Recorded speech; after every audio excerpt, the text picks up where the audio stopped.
La maturité, c'est la forme qu'il te faut pour supporter une nouvelle grâce. Plusieurs n'entrent pas dans le mariage parce que Dieu les estime pas suffisamment mûrs. Plusieurs n'ont pas certaines forces financières, matérielles, parce que Dieu les estime pas suffisamment mûrs. La maturité est différente de l'humilité.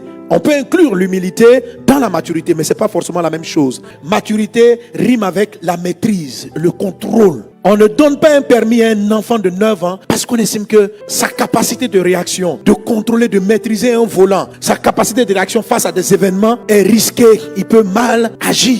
La maturité, ça veut dire qu'on est prêt à prendre certains coups, à contrôler certaines choses.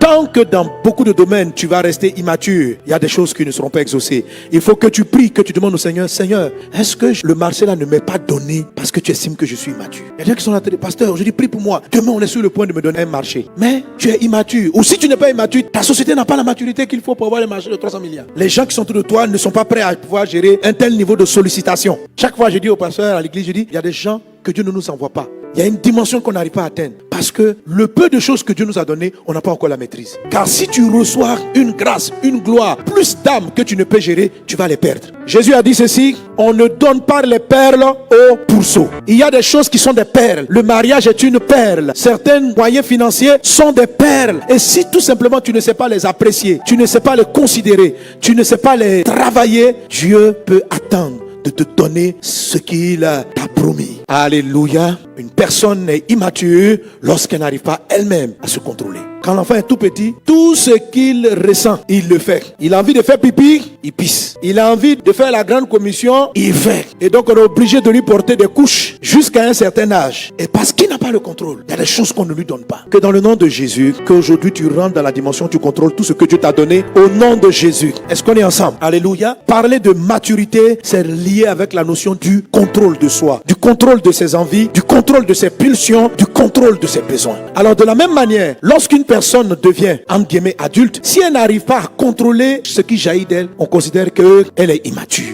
Quand on parle de maturité, il y a le physique. Notre corps atteint sa maturité en fin d'adolescence, vers 18, vers 20 ans. On a généralement atteint la taille, la forme, et c'est pour ça qu'on dit maintenant, on peut se marier, on peut travailler, on peut faire ça, c'est le corps. Mais ton esprit et puis ton âme, ce n'est pas à 20 ans qu'ils sont mûrs. Ton esprit et ton âme, ce n'est pas lié à une affaire de temps, c'est lié à une affaire de choix et de décision. La maturité spirituelle est quelque chose qu'à un moment donné, on décide.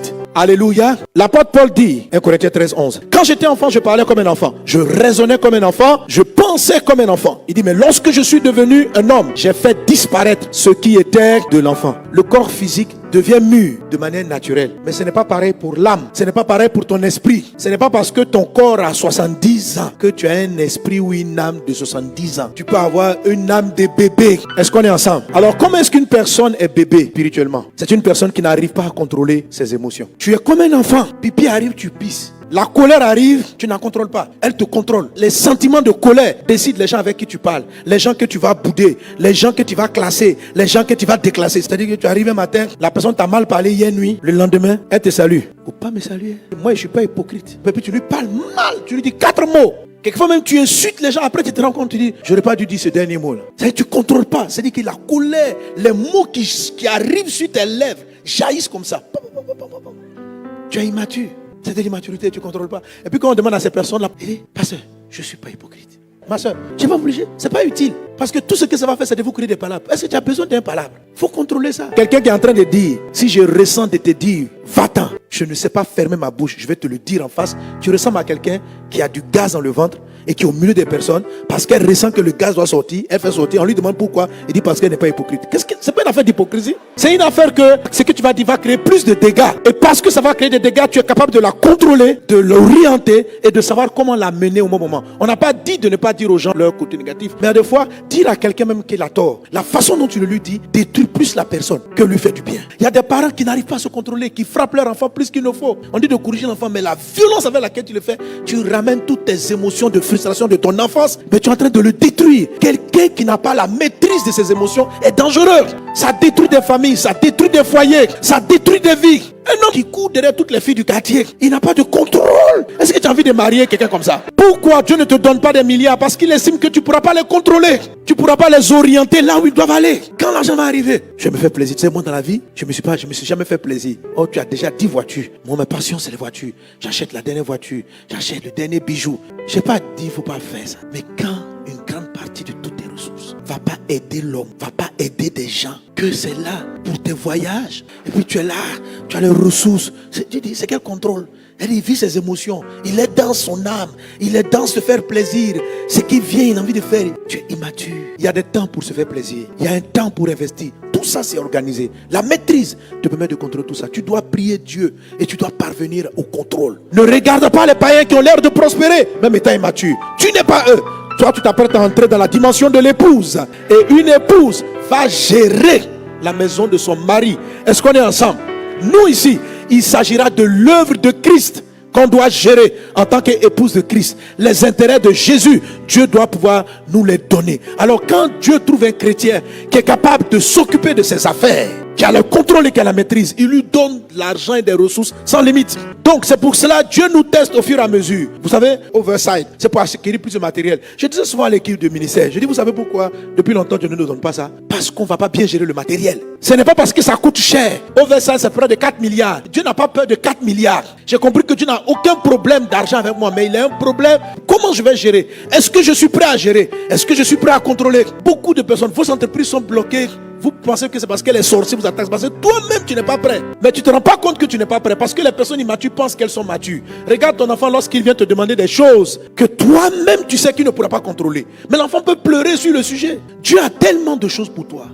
L'apôtre Paul dit, quand j'étais enfant, j'ai raisonné, je pensais comme un enfant. Quand je suis devenu adulte, j'ai fait passer. C'est-à-dire, il a choisi de manière délibérée. Il a regardé et puis il dit, ça, je vais passer ça. Il faut que tu entres dans ce sujet de prière et que tu dis, papa, qu'est-ce qui dans ma vie relève de l'immaturité? Montre-le-moi afin que je le fasse passer. Parce que le pasteur a prophétisé de ta part que tu vas me donner quelque chose de très grand bientôt et tu as besoin que je contrôle. Donc il y a ta maturité personnelle, il y a la maturité de l'entreprise que tu diriges, il y a la maturité de tes affaires, il y a la maturité de ta famille. Est-ce qu'on est ensemble? Alléluia. Dieu peut ne pas te donner une plus grande maison parce qu'il estime que tu ne seras pas la contrôler. Tout simplement. Tu dis, papa, je suis fatigué, j'habite dans une pièce, je veux 3 pièces. Si Dieu voit que tu ne sais pas gérer une pièce, il ne te donnera pas 3 pièces. C'est un sujet qui est exaucé, mais il attend que tu sois prêt. Entre dans la maturité au nom de Jésus. Fais passer ce qui est de l'enfant. Décide et demande la grâce de Dieu et le Seigneur t'aidera. Est-ce qu'on est ensemble? La maturité, c'est la formation. Il faut te former. Va à l'école. Apprends. Tout ce que tu veux faire, apprends. Tout ce que Dieu te met à cœur, forme-toi pour pouvoir contrôler. Tu sais que tu vas avoir de grandes entreprises. Forme-toi encore. Apprends. Sois toujours en train d'apprendre. Et l'humilité va t'aider. Sois toujours en train d'apprendre. Avant que le roi Assyrus choisisse sa femme, dans le livre d'Esther chapitre, on prenait 12 mois de formation et d'entraînement des femmes. Parce qu'une femme qui va être l'épouse du roi a besoin d'être formée. Vous savez que les gens sont formés. C'est parce que maintenant il y a des chefs d'État qui refusent. Mais quand j'ai commencé à m'approcher de parler de ces chefs d'État, je me suis rendu compte que lorsque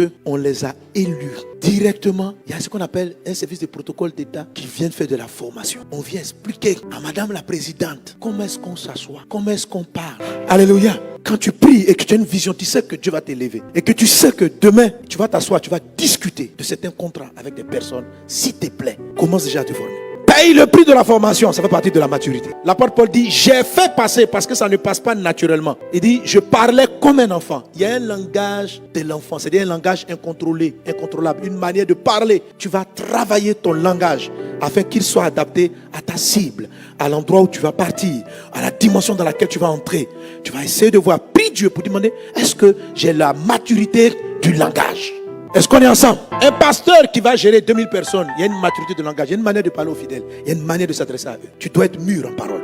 Une femme qui doit entrer dans le mariage, il y a une manière de parler à son mari. Un mari qui va entrer dans le mariage, il y a une manière de parler à sa femme. Il faut en être conscient pour que ce que Dieu va te donner ne soit pas pour toi une source de problème. Est-ce qu'on est ensemble? Alléluia. Je te vois entrer dans une dimension de maturité au nom de Jésus.